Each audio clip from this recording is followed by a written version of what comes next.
noite a todos. Para hoje, o capítulo 20. Na verdade, assim, a gente usa como base o capítulo 20 do livro dos médiuns, né? Da influência do médium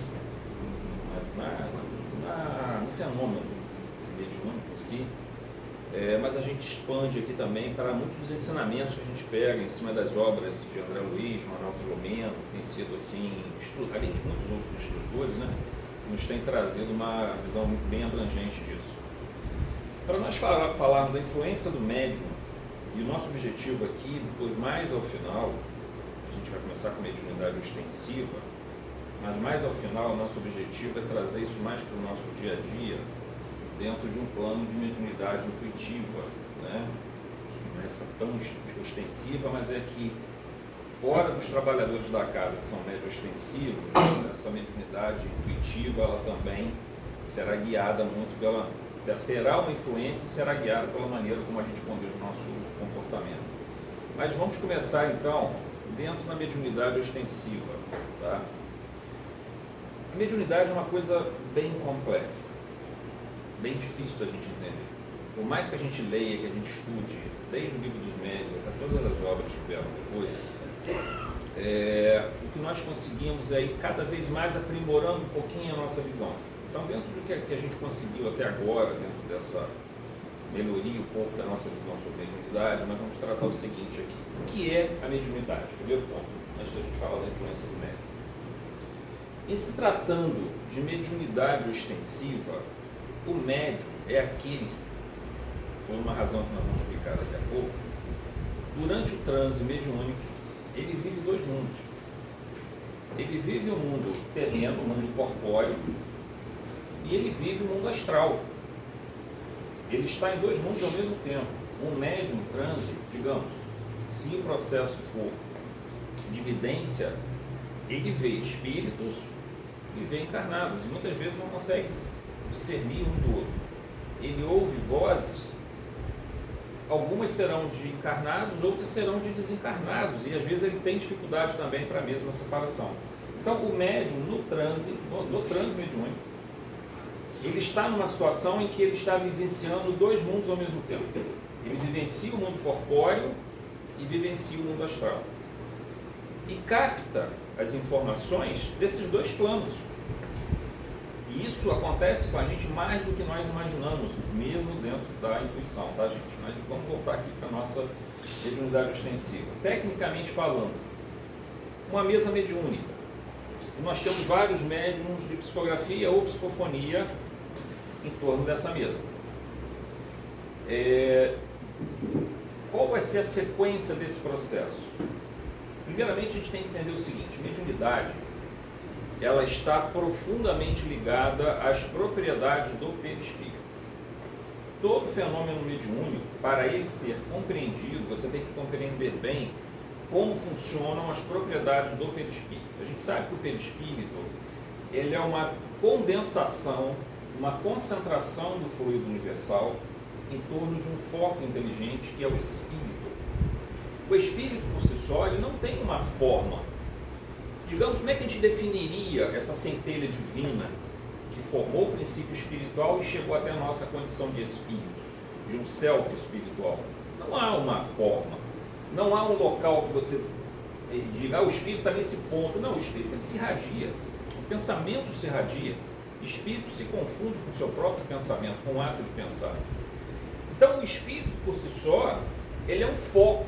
A melhor forma que nós poderíamos definir é um foco de luz. Seria melhor assim a analogia que nós poderíamos fazer. Não existe uma analogia que vai ser perfeita. Todas elas vão ser falhas, mas seria um foco de luz.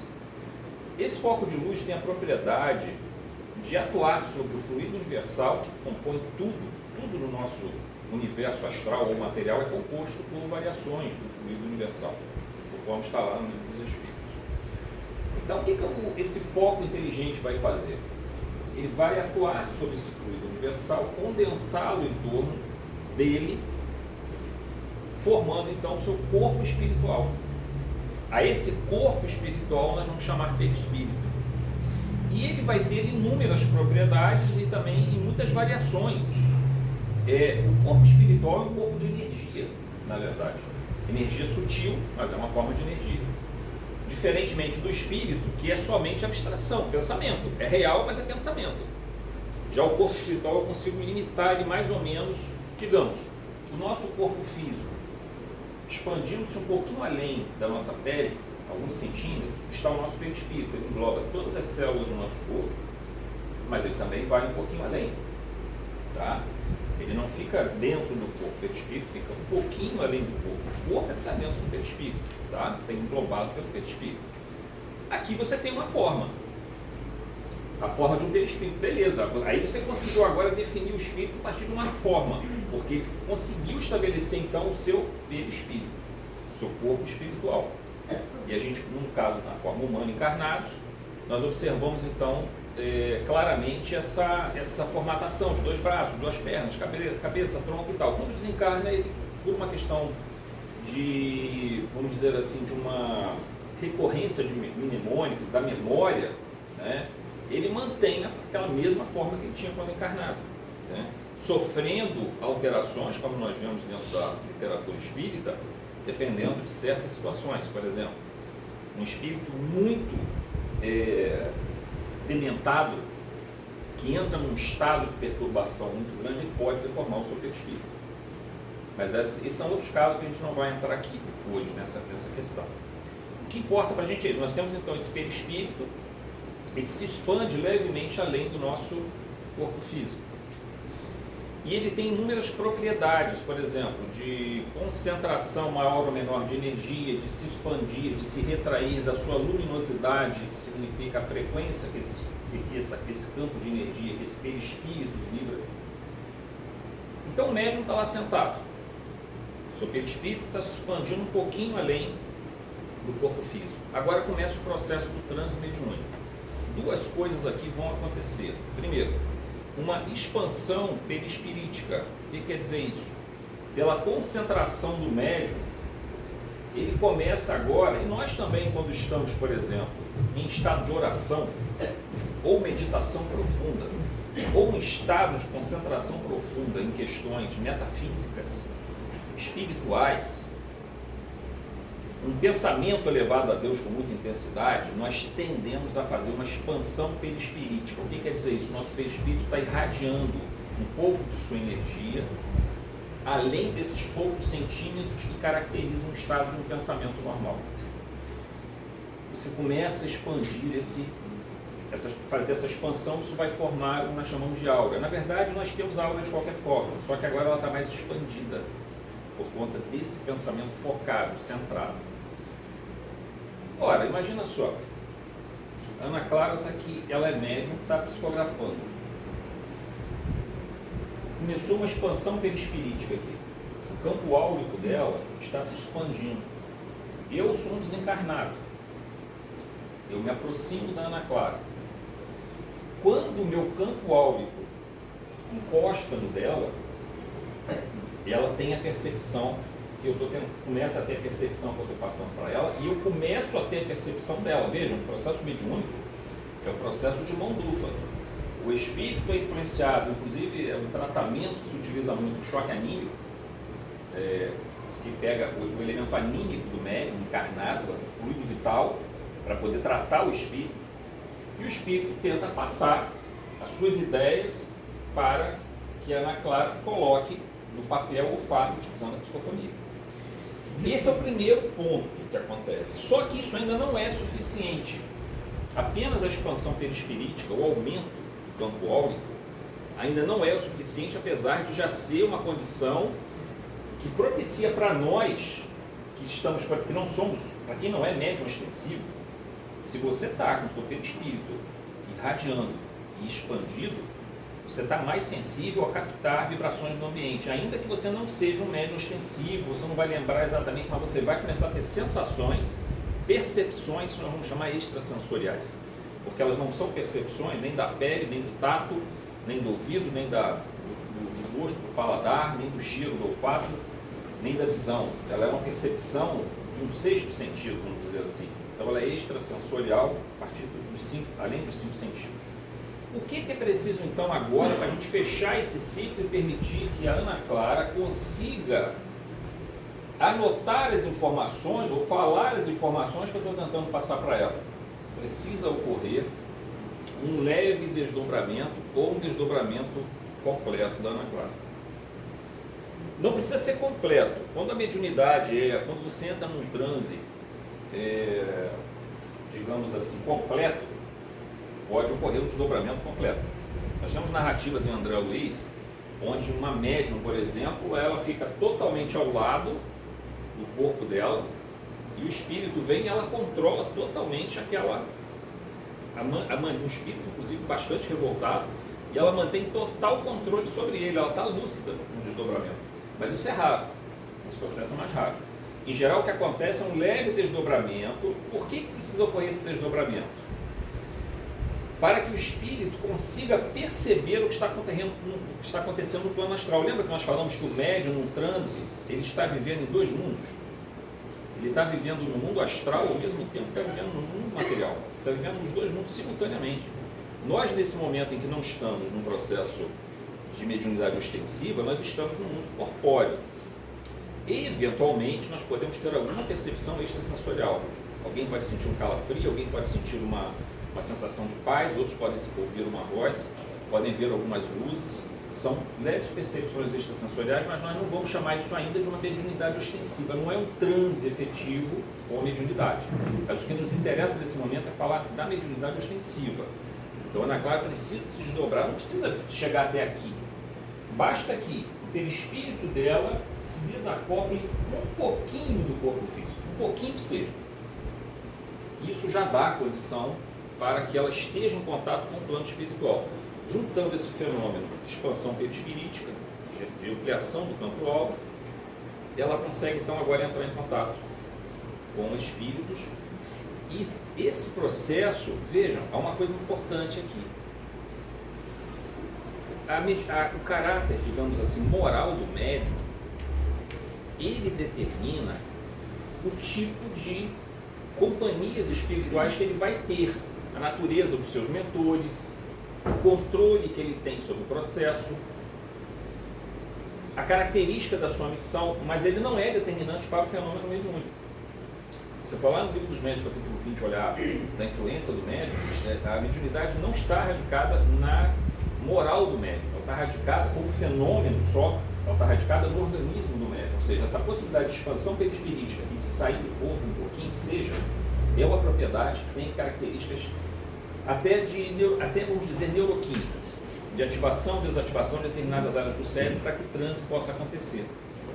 Portanto, esse fenômeno, ele, na verdade, a parte moral não influencia o contato. Você pode ter um indivíduo totalmente perturbado que entra num transe e recebe entidades de qualquer tipo.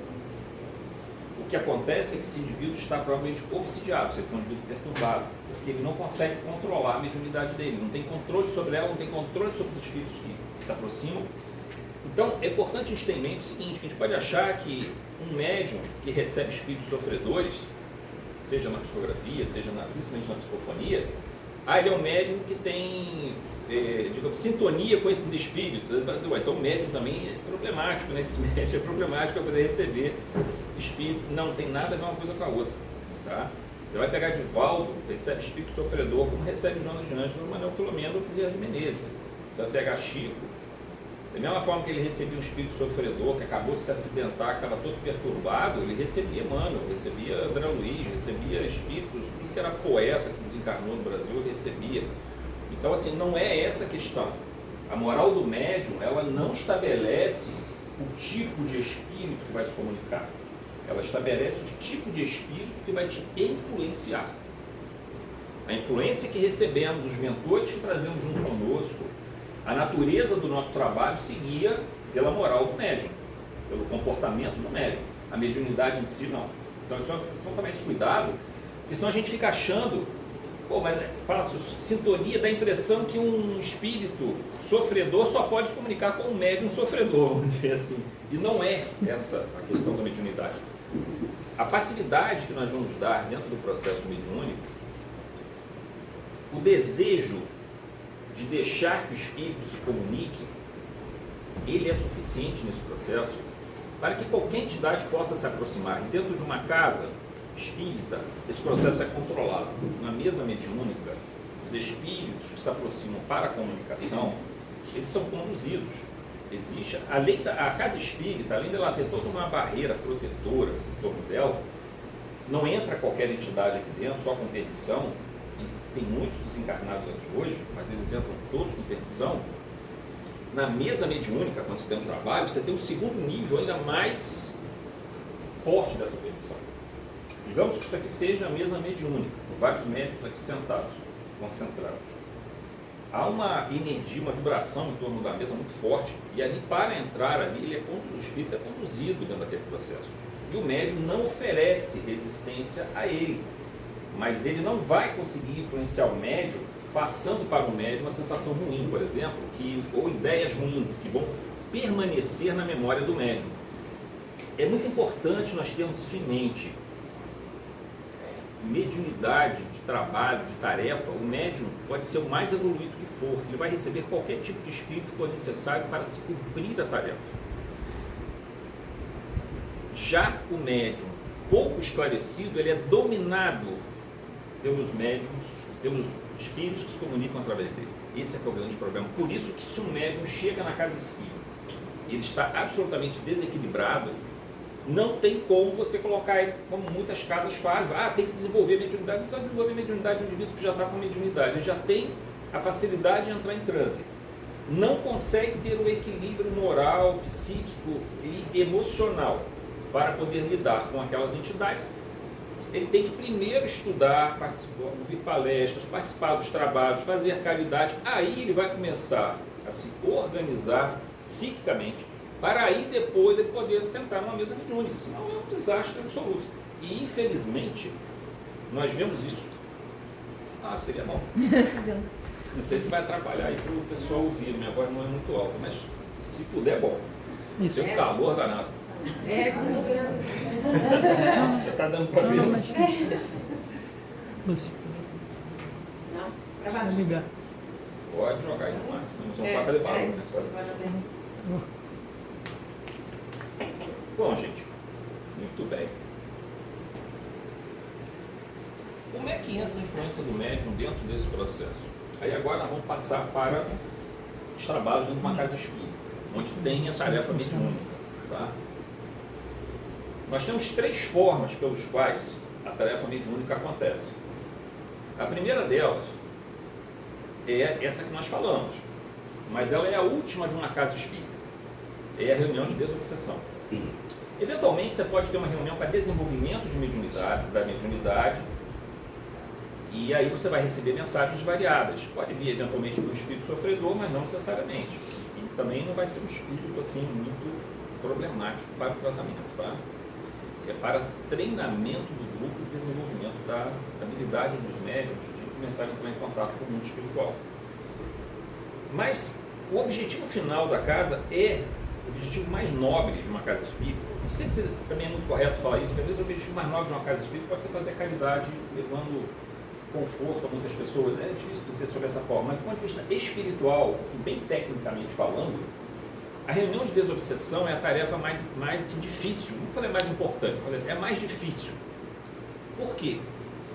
Ela se reveste de grande importância porque inúmeros irmãos estão desencarnados e não sabem que desencarnaram, ou desencarnaram e estão apegados a outros encarnados aos quais eles se ligaram.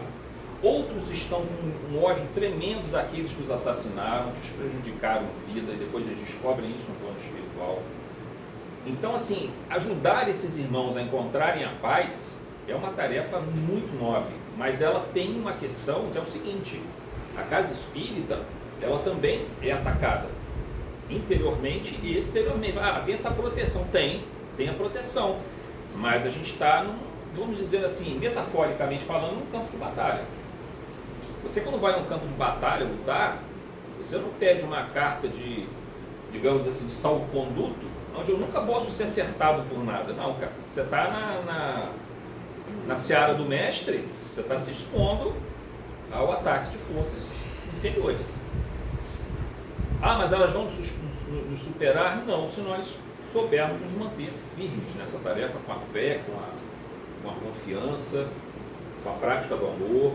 com conhecimento, buscando conhecimento, é isso que na casa espírita tem que fazer. Mas isso, observe, se você pega um grupo inexperiente, um grupo, não é o caso aqui, por exemplo, da Fonte Viva tem um grupo bastante já estabilizado, mas vamos dizer, nós conhecemos muitas casas que estão começando, ou a casa está passando por uma fase muito difícil. Aí você vai colocar uma reunião mediúnica de desobsessão, isso é um problema, porque tem falanges de obsessores que vão atacar a casa. Eles vão tentar derrubar o trabalho da casa. E vão pegar os médios nos seus pontos fracos. Que às vezes não é nem o médio, às vezes é o familiar do médio. Entendeu? Então é preciso tomar muito cuidado, a casa tem que estar muito protegida, muito harmonizada, aí você começa essa tarefa. Mas aí vocês observem, a questão toda agora da influência do médium dentro desse processo, ela é fundamental.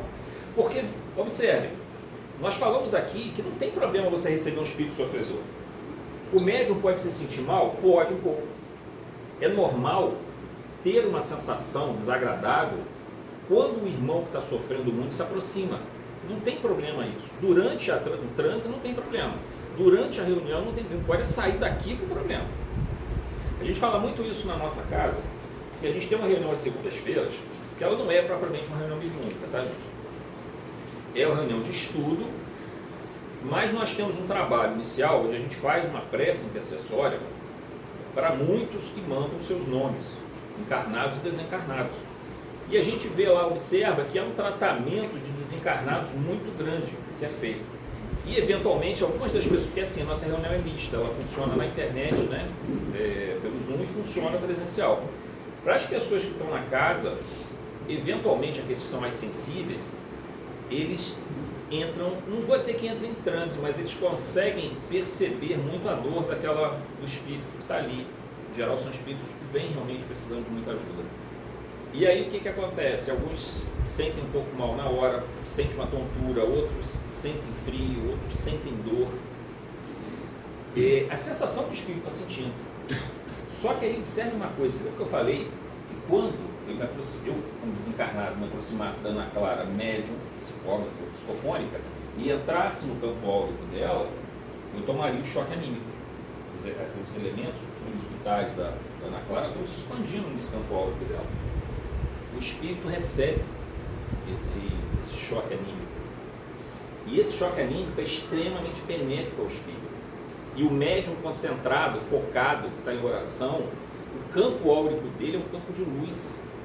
Imagina esse espírito sofredor, é como se ele estivesse sendo abraçado, é como se ele estivesse sendo consolado por energias extremamente balsâmicas para ele. Aí você vai dizer assim, poxa, mas eu me senti, claro, cara, a doação tua foi se sentir um pouquinho mal naquele momento, mas isso é um preço muito pequeno a pagar pelo bem que está se fazendo naquele espírito. Ele vai sair dali muito mais preparado, tranquilo, para ser tratado na espiritualidade ou voltar à reunião depois. Então a gente sempre comenta isso e ninguém sai passando mal da reunião, mas na reunião pode acontecer de algumas pessoas terem essas sensações e a gente sabe plenamente, tanto tem pessoa que não vai, tem pessoa que só participa do Zoom. Falei, você acha que você não vai conseguir aguentar o tranco? Não vai, mas assim, vai ter uma hora que vai ter que assumir essa responsabilidade, gente. Ó, nós espíritas, pode não ser dessa reencarnação, apesar que eu acho que quanto antes fizer melhor. Mas assim, nós, aqueles que já não estão envolvidos no trabalho, estão sendo preparados para se envolverem no trabalho, nessa vida ou na próxima vida. O planeta Terra precisa muito de ajuda. A humanidade precisa muito de equilíbrio. A doutrina espírita e o evangelho trazem esse equilíbrio. Então nós estamos sendo preparados para isso. Se não for nessa vida agora, com certeza para uma outra, para divulgar, para espalhar, semear o evangelho, semear a doutrina espírita.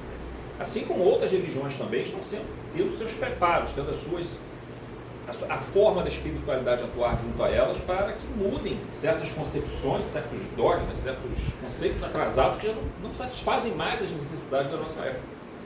Nós estamos numa época de muita confusão, uma época de excesso de informação e não necessariamente produção de conhecimento. E as pessoas estão assim deslocadas, meio perdidas, meio desorientadas. E nesse sentido a casa espírita, claro que todas as religiões cumprem essa tarefa, mas fora da casa espírita nós também temos que ser trabalhadores. E é interessante a gente observar, não, vou deixar isso mais para o finalzinho, mas vamos voltar aqui só para o trabalho dentro da casa espírita. Então o médico tem que ter essa capacidade para influenciar positivamente o fenômeno. Se ele estiver bem, não vai ter problema nenhum. Se o médium não está bem, se o médium está passando mal, se o médium está deprimido, não vá na reunião de desobsessão. Ele não vai, ele pede para não ir. Né? Agora, entenda-se que trabalho mediúnico exige disciplina, exige envolvimento, exige dedicação. A gente deixa para não ir nos casos em que realmente há uma razão muito forte para isso. Porque então vai até atrapalhar o trabalho. Agora, é coisa pequenininha, chegou uma visita, deixa a visita esperando, gente, e vou fazer o trabalho. A espiritualidade, ela se prepara com antecedência para isso, os espíritos estão sendo conduzidos, toda uma programação está sendo feita para esse tratamento. Mas esse é o trabalho, digamos assim, mais ostensivo em mediunidade da casa. Então, o segundo trabalho importante em mediunidade, e aí o comportamento do médium também é muito importante, é no passe. O médium passista, o que acontece quando eu imponho as mãos? Existem duas coisas acontecendo. Sempre que nós falamos que quando eu começo a orar, me concentrar fortemente, eu começo a produzir o que? Uma expansão perispirítica e radiações do meu perispírito. Se eu estiver equilibrado, com muita fé, com muita esperança, com muita conexão com o meu mentor espiritual, esse campo fluídico que está se expandindo, ele tende a assumir características de equilíbrio do espírito que o recebe. Sabe quando você chega perto de uma pessoa, encarnado mesmo, e você sai de perto dele sentindo uma paz, aquela conversa te trouxe paz, aquele é o campo áurico dele, gente, está expandido. Você entrou dentro do campo de aura dele, entendeu? E ele estava tão bem equilibrado, energeticamente tão bem equilibrado, psiquicamente tão bem equilibrado, espiritualmente tão bem equilibrado, que você entrou no tratamento e não sabia. Se aproximar daquele indivíduo, o inverso também acontece.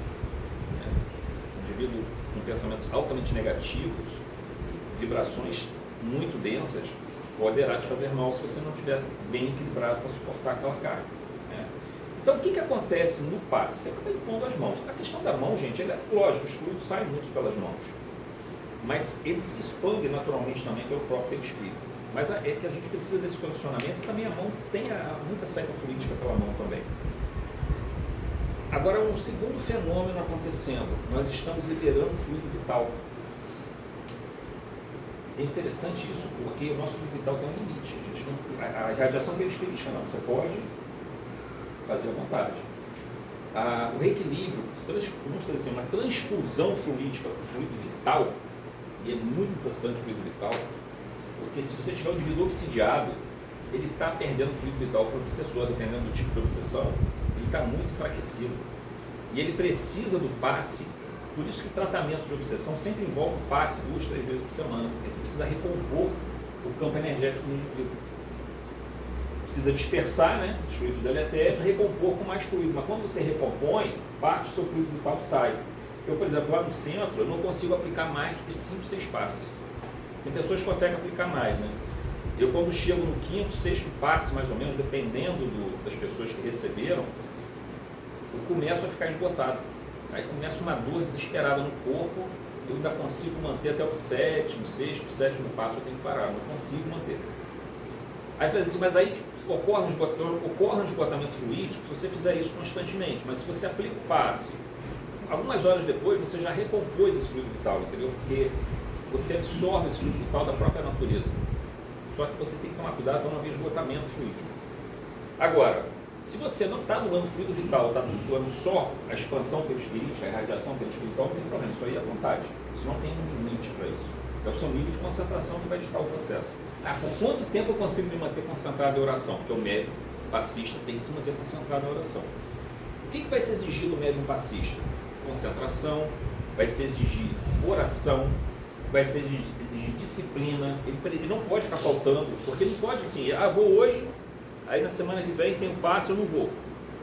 Como é que fica a tua ligação com o mentor espiritual? O teu mentor do teu lado ali trabalhando, ele está impulsionando você, ele está energizando o seu cérebro espiritual, o cérebro físico, para a liberação de mais fluidos. Olha, e quando há uma conexão muito forte entre mentor e médium passista, você pode ter cura dentro da sala de passe. Cura mesmo. Cura perispiritual, psíquica e física. Tal grau de conexão que pode haver entre médium e guia espiritual dele, o seu mentor, e a qualidade do fluido que está sendo dado, mas também aí depende muito da fé de quem recebe, né? Digamos assim, obviamente que dentro essa equação só fecha, só tem solução se quem está recebendo também se coloca numa condição receptiva. Jesus, quando curava, o que quer dizer? Tua fé te curou, tua fé te salvou. Então a fé é uma das condições essenciais. Vai entrar na sala de passe, aí o camarada fica assim, né? Aí o outro está pensando numa outra gente. Você entrou lá, você tem que orar, cara. Vai receber o passe, entrar em oração. Fica numa posição de receptividade. O médium está na posição de doação, o enfermo, o paciente está na posição de recepção. Tem que colocar, é um processo psíquico, mas com repercussões energéticas. E tudo isso está envolvendo o perispírito. Entende? Tudo está envolvendo o perispírito. O indivíduo chega na casa espírita muito debilitado psiquicamente. E isso gera um problema. As aflições mentais do nosso dia a dia hoje acabam levando muitas pessoas a um processo de esgotamento energético. O espírito dela o perispírito está absolutamente desenergizado, está desgastado. Precisa ser feita uma transfusão de energia. Isso faz parte do processo de tratamento. Então observe que tudo nós estamos trabalhando no nível do perispírito. É claro que no final das contas é esse foco inteligente que produz o processo, mas do ponto de vista da projeção dele no campo de energia, no campo de matéria, é o perispírito que está sendo intermediador dentro dessa função. Terceiro ponto que acontece na casa espírita, a intuição. Eu vou falar mais tarde, eu vou falar rapidamente aqui. Onde que a intuição aparece? Na palestra, no estudo, aparece no trabalho fraterno, na assistência fraterna que você faz, no auxílio fraterno. Porque você vai ter que conversar com uma pessoa onde às vezes a situação é grave, o caso é grave. Amanhã, por exemplo, eu vou ter que conversar com uma pessoa, não é dia de reunião, vou na casa para conversar com essa pessoa, ela está tendo ideação suicida.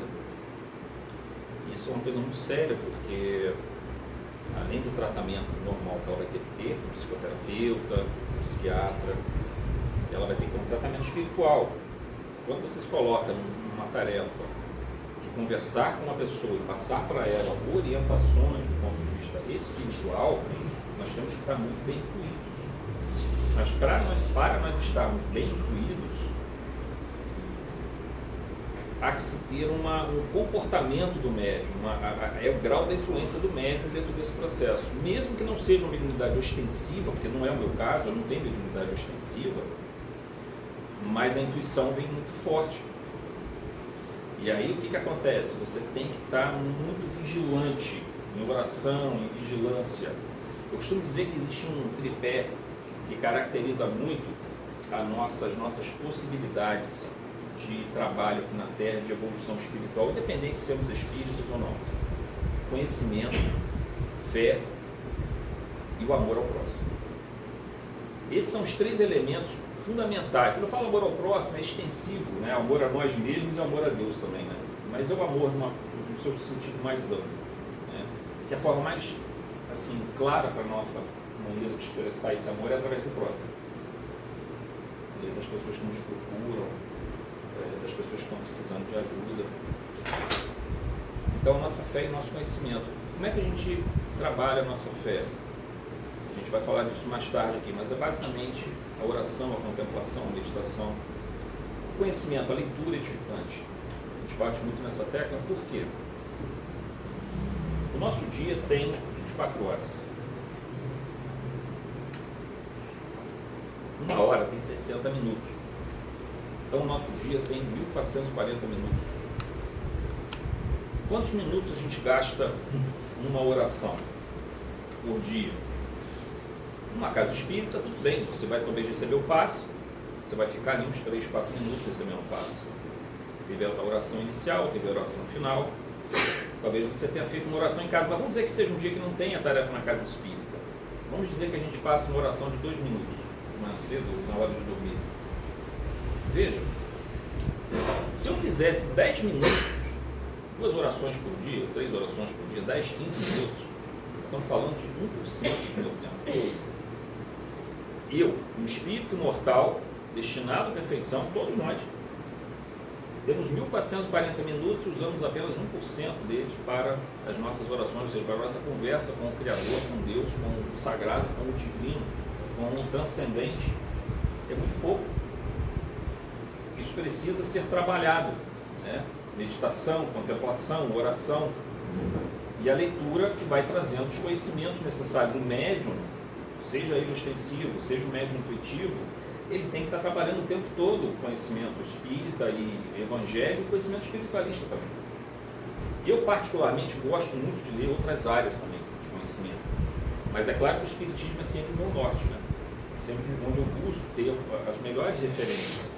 Com isso a gente fica mais seguro para fazer essas tarefas, tá?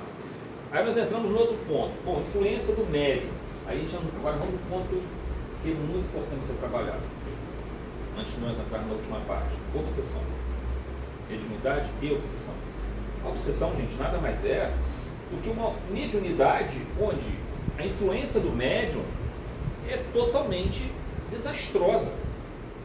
O médium não tem condições de estar administrando aquela mediunidade, mas por razões, às vezes, de provas, ele nasce com a mediunidade ostensiva.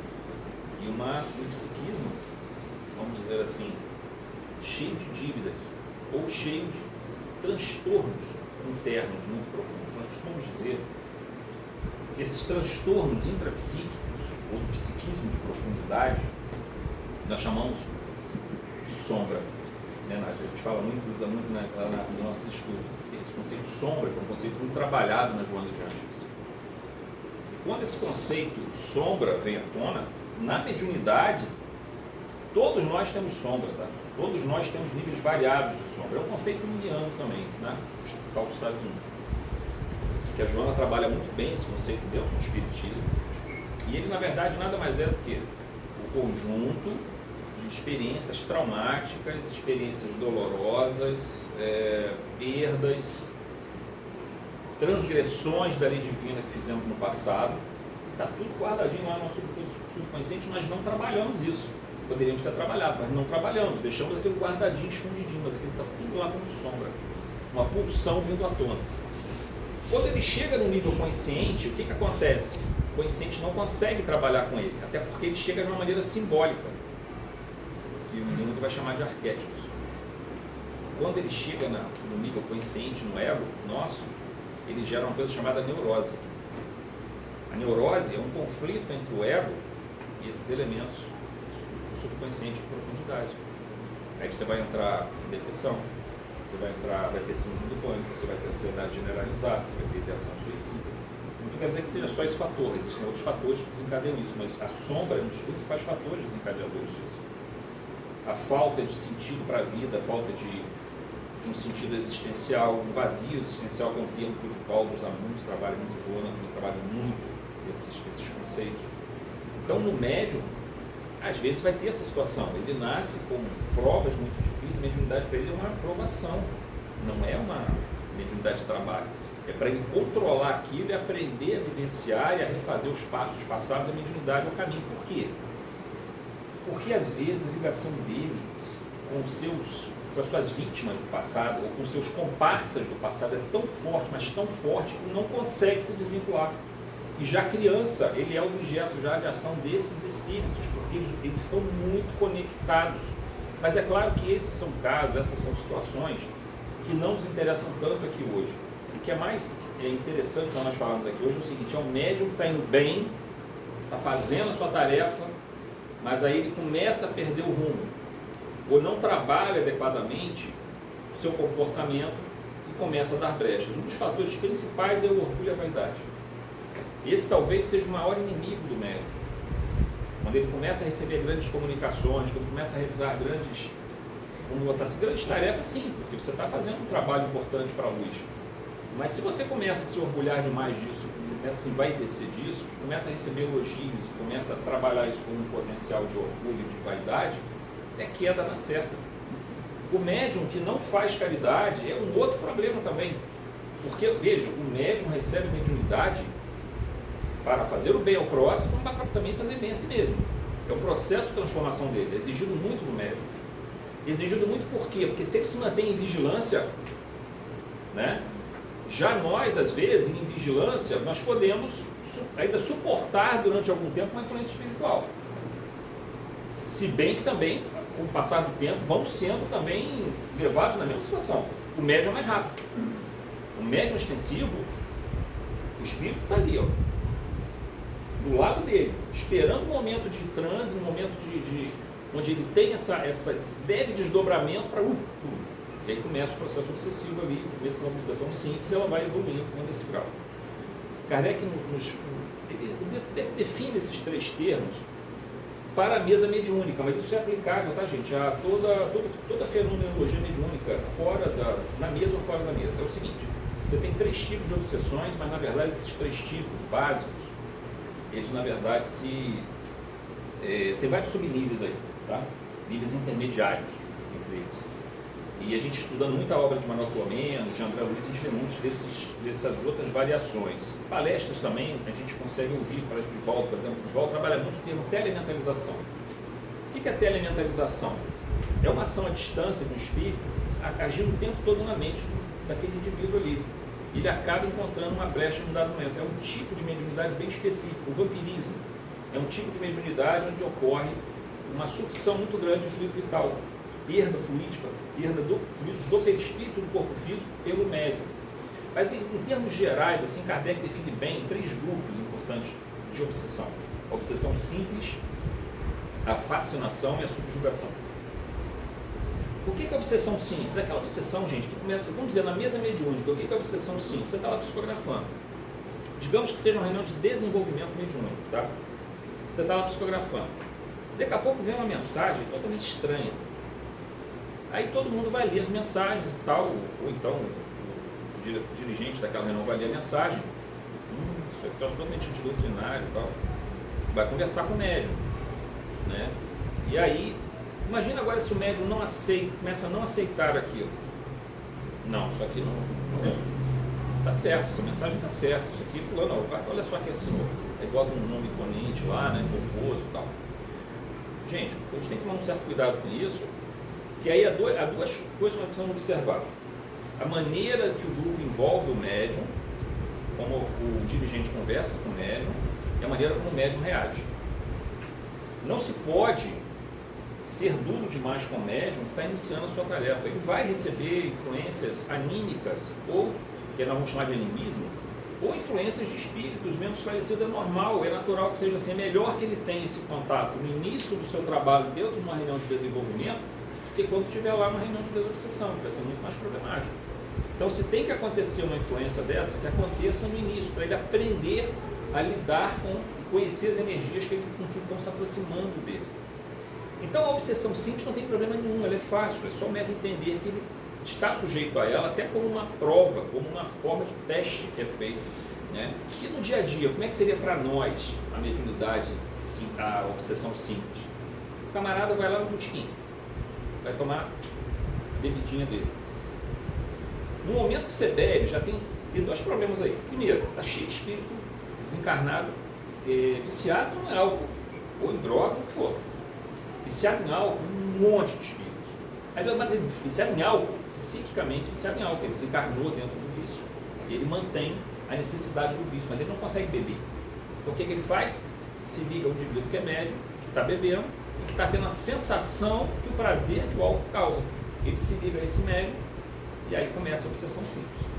Só que isso aí não para aí. Ele vai começar a estimular esse médium cada vez mais, médium, volta entre aspas, a beber, continuar bebendo, e o médium, ao beber, perde a sua capacidade de defesa, uma vez que ele diminui a sua capacidade de concentração, de defesa psíquica, uma vez que a bebida altera o estado de consciência, a bebida e a droga de forma geral. Então isso abre uma brecha imensa para o espírito atuar, ao mesmo tempo que você está dando ao espírito aquilo que ele está mais querendo. Ele não tem nada contra você, não há nenhum vínculo kármico envolvido nesse processo, mas ele tem todos os motivos do ponto de vista dele para se juntar a você e te estimular a beber. E você está entrando naquilo e não está percebendo. Começa isso como um processo que nós chamamos de obsessão simples. Aí você continua, esses laços estão se estreitando. A capacidade dele de domínio sobre você está aumentando, então já está entrando no processo de fascinação. Depois vai entrar o último passo é o processo de possessão, né, ou subjugação, quando na verdade o indivíduo está totalmente subjugado pela entidade, mas conhecemos muitos casos assim, onde o domínio dos espíritos obsessores sobre o encarnado é tão grande que praticamente do ponto de vista da casa espírita não há muito a se fazer. O que nós podemos fazer é fazer as reuniões mediúnicas, mas contando muito que o tempo vá produzir os seus resultados. Ou que haja uma intervenção, uma intercessão muito grande, por merecimento, passado, por intercessões de espíritos muito amorosos, mas com um grande crédito na espiritualidade para interceder por aquele indivíduo, para tentar diminuir a força na subjugação muito complicada. Porque o espírito já tem um controle muito grande. E o médium já não tem mais, nesse caso, o médium já não tem mais muito livre-arbítrio, vamos dizer assim, porque ele deixou esse livre-arbítrio escapar da mão dele. Entendeu? Ele perdeu as rédeas, o controle da sua própria situação. É como se fosse, digamos assim, uma obsessão, subjugação, é como se fosse um processo de psicose. O indivíduo, quando ele está numa neurose, numa aflição mental que produz dor e sofrimento por esse efeito da sombra vir à tona, ele tem controle. Ele pode procurar um médico, pode procurar um terapeuta, pode procurar um santo espírito, pode procurar uma igreja, procurar um amigo. Ele pode lutar contra isso, ele pode fazer escolhas. Você está em depressão, você pode fazer escolhas. Você tá, não quer dizer que seja simples, mas você está no controle, nas rédeas da situação ainda. Mas na psicose não, na psicose você entrou num processo totalmente onde você perde o controle, né? Uma das psicoses mais comuns hoje em dia é a esquizofrenia. Você entra num processo desse, aí sem ajuda é muito difícil, ou seja, sozinho você não consegue mais, você precisa de ajuda. Então na subjugação a mesma coisa. No centro espírita, o que acontece? É o médium que começa a receber mensagens pomposas, mas totalmente antidoutrinárias.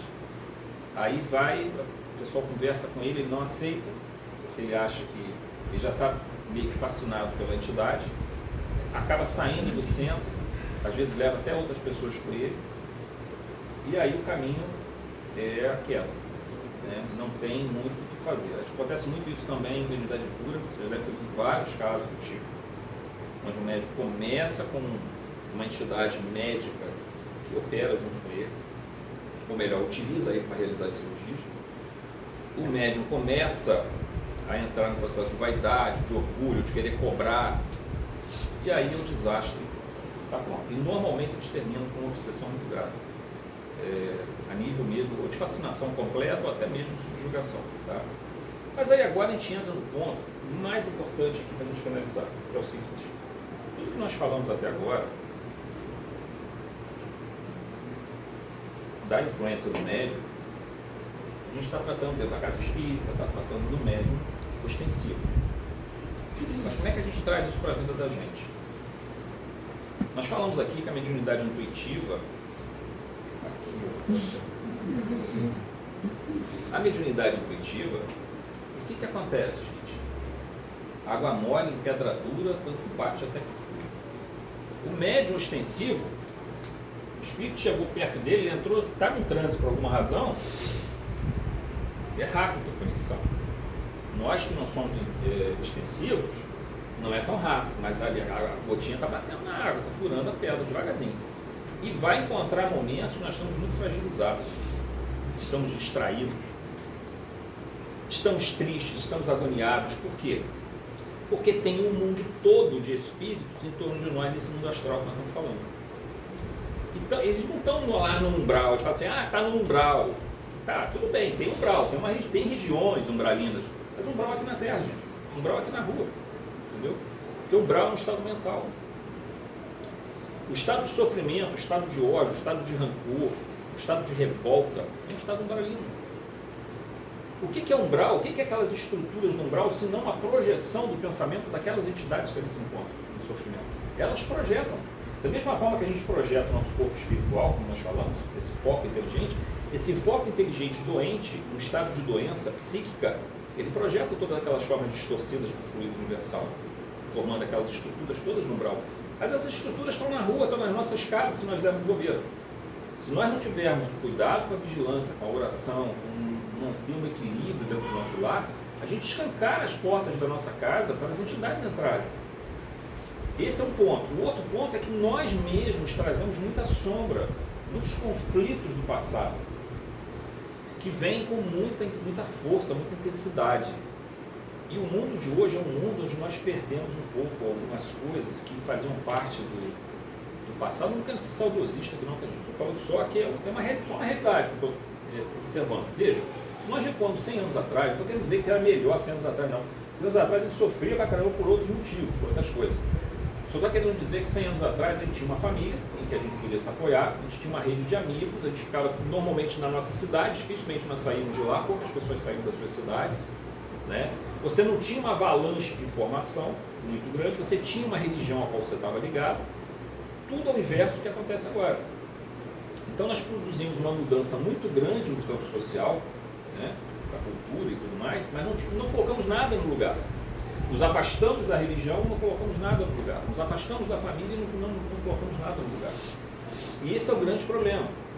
Isso também é um outro fator externo, que não é nesse caso espiritual nem psíquico, mas que nos coloca numa condição de fragilidade muito grande. Você está toda hora com medo se você vai ser despedido do teu emprego. Pô, no passado, cara, você ficava 30 anos no emprego, 40 anos no emprego, pegava a carteira de trabalho do camarada lá, vamos dizer, era uma assinatura, toda assinatura da carteira de trabalho.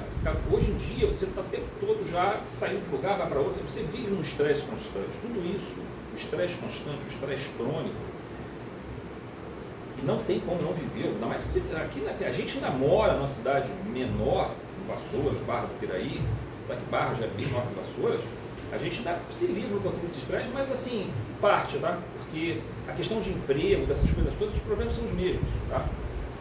Nós estamos de outra coisa também, que não aconteceu no passado e acontece agora, uma mudança importante. Mais uma vez, não estou querendo dizer que é ruim, só é diferente, e a gente não está preparado para ela. A nossa mente, gente, ela não foi feita, nosso cérebro, dentro do nosso princípio evolutivo, de milhares de anos, ele não foi feito para lidar com um monte de opções. Não funciona direito, a gente não consegue. Se você botar por exemplo, se você entra numa loja, vamos dizer, Ana Clara vai comprar um vestido numa loja. Se você tiver lá um vestido que você acha mais ou menos legal, né? Se tiver um vestido numa promoção, provavelmente você vai comprar, né? Se você tiver com dinheiro e tal. Agora, se você entra numa loja, se você tiver 20 vestidos numa promoção, tá sujeito que você sair da loja sem um vestido que ele vinha amanhã, no dia seguinte você pensar que você ainda está mesado. A gente não está preparado para lidar com muita opção. Isso é uma coisa nova, inclusive para nós, Homo sapiens. Nossa mente não foi feita para isso. E nós colocamos para nossas crianças, por exemplo, nossos jovens, um leque de opções em que eles não sabem como lidar com tudo isso. É muita informação e muita opção. E não há ainda maturidade, porque nós não temos essa maturidade, nós mesmos adultos não temos essa maturidade para lidar com tanta opção. E como é que nós vamos lidar com isso? Bom, a gente tem que tentar encontrar um porto seguro, pelo menos, sei lá, um caminho, algo que nos dê um norte. O resto a gente vai dar um jeito de se virar. Então vamos lidar com essas situações, mas a gente tem que encontrar um ponto de equilíbrio. Cada um pode encontrar o seu ponto de equilíbrio. Eu particularmente considero que a espiritualidade, a vivência espiritual, a gente dá um espaço da nossa vida para essa vivência espiritual, é um desses pontos de equilíbrio. E nós espíritas somos privilegiados, porque nós temos o espiritismo e temos o evangelho. Eles se juntam para formar para a gente um norte. Por que é importante esse norte? Imagina, se você perde um ente querido, você não tem essa noção de espiritualidade, como é que você vai lidar com isso? Quantas pessoas entram em parafuso, porque não conseguem lidar com a perda, não conseguem entender esse processo. O indivíduo perdeu seus bens por alguma razão, seu negócio deu errado. Muita gente se mata por causa disso. O indivíduo não consegue imaginar que tudo aqui é transitório. O processo da vida na Terra é transitoriedade, é impermanência, ou seja, nada é permanente aqui na Terra, tudo está em mudança constante. E essas mudanças se aceleraram agora. Elas já existiam, de certa forma, no seu elemento potencial. Observem que os budistas, há 2.500 anos atrás, quando o Siddhartha Gautama inicia, ele fala muito de transitoriedade e impermanência. No mundo que não tinha essa velocidade toda de impermanência e transitoriedade. Hoje nós vivemos uma velocidade de impermanência e transitoriedade muito, muito grande. As tecnologias mudam rapidamente, mal a gente está aprendendo uma coisa, já está obsoleto, você tem que aprender outra, e isso não parece nada, a gente está gerando um estresse constante, crônico dentro de nós. todos esses elementos são elementos causadores, ou propiciadores, pelo menos, né, favorecem uma grande aflição mental. Então a gente tem que ter um norte, tem que ter alguma coisa que dê para a gente, olha só, tudo bem, o mundo tem tudo isso, todo esse leque de opções, de informações, de situações estressantes, mas eu tenho que ter o meu refúgio. Em parte o meu refúgio pode ser a casa espírita, em parte minha própria casa, onde eu vou cultivar o hábito da oração, o hábito da leitura, a leitura edificante, que vai me trazer o equilíbrio, vai me colocar em contato com a minha essência. Porque qual é a nossa essência? A nossa essência é divina, gente. Nós somos filhos de Deus. Eu costumo dizer que no Evangelho, se a gente quiser entender realmente o Evangelho, tudo que o Evangelho tem para passar para nós, a gente precisa entender o seguinte, alguns princípios que nós chamamos basilares. É como se fosse assim, o alicerce do Evangelho. Que é o seguinte, Deus e os seus atributos. Quais são esses atributos? A sua justiça, o seu amor, sua sabedoria, sua perfeição, sua onipresença, sua onipotência, sua onipresença. Então, você tem Deus e esses atributos. Tudo está permeado por isso. Tudo. Nós estamos envolvidos nesses fluidos divinos. Segundo, nós somos filhos de Deus. Temos uma filiação divina. Terceiro, somos imortais. Quarto, somos destinados à perfectibilidade. Se nós tivermos isso em mente muito forte dentro de nós, todo o resto a gente consegue trabalhar. Mas se eu não tiver nada, então, mas eu não sou religioso. Tudo bem, mas de repente você vai encontrar o seu norte de uma outra forma. Todos nós temos que achar uma maneira, mas dentro da casa espírita é um desperdício a gente não colocar a espiritualidade como uma coisa que pode nortear a nossa vida. Não estou querendo dizer, gente, que nós vamos virar beatos e vamos esquecer do mundo material, até porque se nós estamos aqui, é que a gente precisa passar pelas vivências materiais e todas as experiências que vêm com elas. Mas a questão é, eu tenho que reservar um espaço, porque a minha essência, queira não, eu queira sim, queira não, eu sou um ser espiritual, temporariamente na Terra. E eu tenho que tirar um tempo para todo lado estar me lembrando disso. E como é que a gente faz?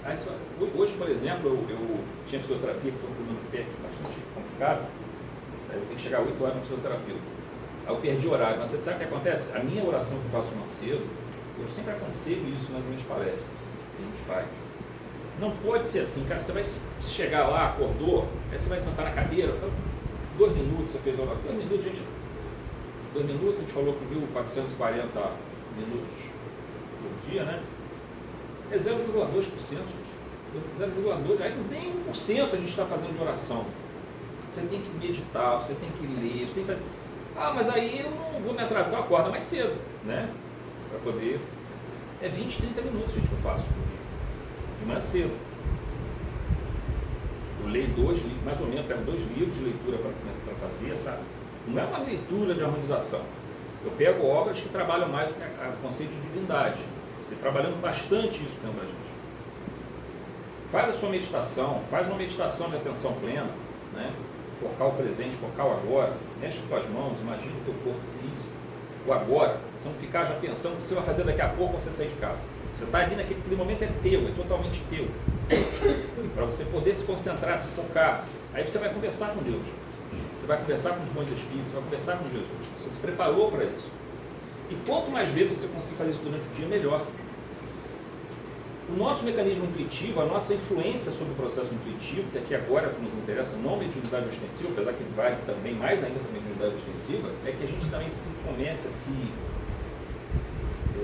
fazer acompanhar de entidades amigas. Porque todo o bem que você faz, né, ele atrai esses irmãos bondosos. E hoje em dia está acontecendo um fenômeno extraordinário que vem junto com essa mudança toda que a gente falou, que é a rede social. Então, hoje, por exemplo, em dia, o que acontece? Eu estou no meu trabalho, o pessoal já manda mensagem pedindo ajuda para alguma coisa. Ou então a pessoa, de manhã cedo, vou lá ver terminei minha oração, vou ver o meu WhatsApp, aí tem pessoa que está pedindo oração para fulano, pedindo oração para ciclano, a pessoa está com depressão, ou a pessoa está sentindo isso, sentindo aquilo. Você vai começar a conversar com a pessoa. Então, assim, quando você começa a se colocar com o propósito de fazer o bem, isso não me atrapalha em nada no meu trabalho material, tá?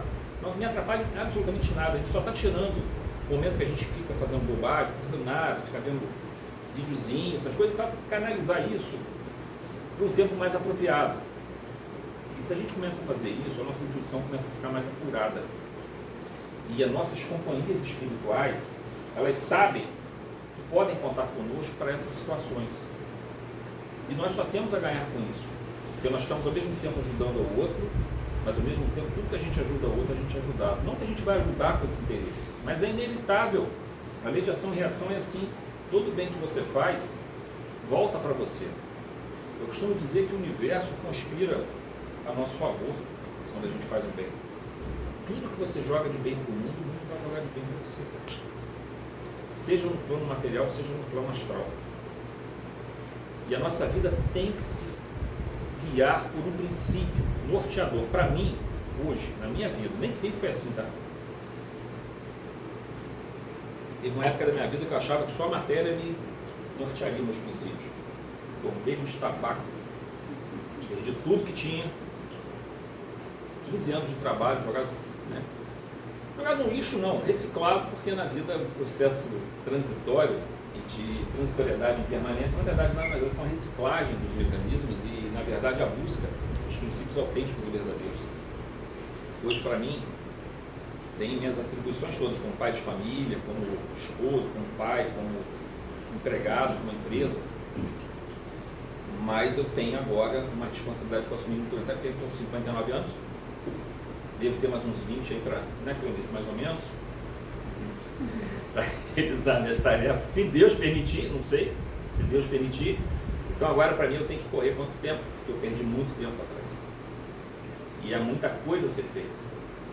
Mas o que nós não fizermos hoje, nós faremos depois. Não faz diferença, mas eu acho que quanto mais cedo nós fizermos, mais nós colhemos os frutos disso num sentimento de profunda paz, sabe? Que você sente. E como nós estamos cercados por essa nuvem de testemunhas, né, como nos fala o apóstolo Paulo, nada mais, nada melhor do que o nosso comportamento ser uma influência positiva nesse campo intuitivo e mediúnico, para que a gente colha os frutos desse processo, para que a gente retorne ao mundo em gratidão por tudo que recebemos para podermos estar aqui hoje.